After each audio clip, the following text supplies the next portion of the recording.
Hello friends, आज की video में आपका फिर से स्वागत है।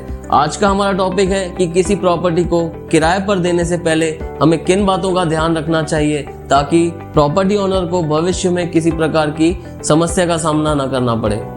दोस्तों, कई बार ऐसा देखा गया है कि प्रॉपर्टी ओनर और किराएदार के बीच अगर कोई विवाद होता है तो कोर्ट केस की नौबत आ जाती है और कोर्ट केस काफ़ी लंबा चलता है, जिससे प्रॉपर्टी ओनर को काफ़ी समस्या का सामना करना पड़ता है। किसी भी प्रॉपर्टी को किराए पर दिए जाने के समय कुछ बातों का ध्यान रखा जाना बहुत ज़रूरी होता है। ऐसा ना करने पर विवाद की स्थिति में किराएदार को उन्हीं बातों का फ़ायदा मिलता है और केस की प्रक्रिया काफ़ी लंबी चल जाती है। किसी भी प्रॉपर्टी को किराए पर देते समय जो सबसे ज़्यादा ध्यान में रखने वाली बात होती है वो है रेंट एग्रीमेंट या रेंटल डीड।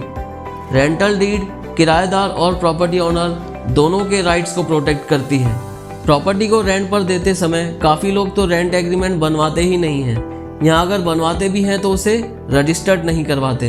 अगर आप रेंट एग्रीमेंट को रजिस्टर्ड करवाते हैं तो उसमें आपने जिन भी शर्तों पर उस प्रॉपर्टी को रेंट पर दिया है उसे किराएदार इनकार नहीं कर सकता और उन शर्तों को मानने के लिए भी बाध्य रहता है। कहीं कहीं पर ऐसा भी सुनने को मिला है कि किसी ने काफ़ी समय पहले किसी को कोई प्रॉपर्टी किराए पर दी और रेंट एग्रीमेंट को रजिस्टर्ड नहीं करवाया, तो ऐसी स्थिति में किराएदार इनकार भी कर देते हैं कि हमारे बीच इस टाइप की कोई शर्तों की बात नहीं हुई थी। कुछ लोग अपनी जान पहचान वाले या किसी मित्र या रिश्तेदार को अपनी प्रॉपर्टी किराए पर देते हैं। जान पहचान होने के कारण भी वो उनसे रेंट एग्रीमेंट नहीं बनवाते। एज पर लीगल एडवाइज़र, चाहे कोई आपका रिश्तेदार या जान पहचान वाला व्यक्ति हो, रेंट एग्रीमेंट ज़रूर बनवाना चाहिए।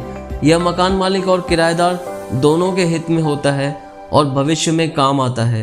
रेंट एग्रीमेंट में हर बात को स्पष्ट कर दिया जाना चाहिए ताकि आगे आने वाली समस्याओं का हमें सामना ना करना पड़े। जिस भी किराएदार को आप अपनी प्रॉपर्टी किराए पर दे रहे हैं उनका वेरिफिकेशन करना बहुत ज़रूरी होता है। आपसे पहले उन्होंने जहां पर भी प्रॉपर्टी किराए पर ली थी वहां पर उनका व्यवहार, लेन देन, रहन सहन किस प्रकार का था, ये पता करना बहुत ज़रूरी होता है। इसका पता आपको पुराने मकान मालिक से या वहाँ के पड़ोसियों से भी मिल सकता है। साथ ही पुलिस वेरिफिकेशन करवाना बहुत ज़रूरी होता है। जिस भी प्रॉपर्टी को आप किराए पर दे रहे हैं उसका किराया कैश में लेने से भी बचना चाहिए और किराए की रसीद का भी रिकॉर्ड आपको मेंटेन करना चाहिए।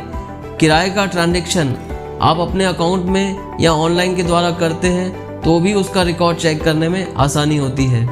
आप रेंट एग्रीमेंट में ही अपना बैंक अकाउंट मेंशन करवाकर उसमें ये कंडीशन ऐड करवा सकते हैं कि किराए का भुगतान बैंक के माध्यम से ही किया जाएगा। किराए के भुगतान की रसीद की 2 कॉपी बनवाकर एक आप किराएदार को दे दें और दूसरी रसीद पर किराएदार के सिग्नेचर लेकर आप अपने पास सुरक्षित रख लें।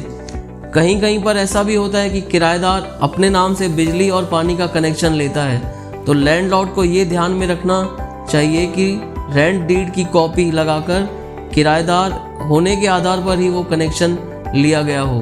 दोस्तों, ऐसी बातों को ध्यान में रखकर अगर आप किसी प्रॉपर्टी को किराए पर देते हैं तो आपकी प्रॉपर्टी भी सेफ रहेगी और भविष्य में किसी प्रकार का कोई विवाद होने की स्थिति भी कम रहती है। आगे भी हम ऐसे ही इम्पोर्टेंट पॉइंट्स पर आपके लिए वीडियो लेकर आएंगे। बने रहें हमारे साथ। Thanks for watching. जय हिंद।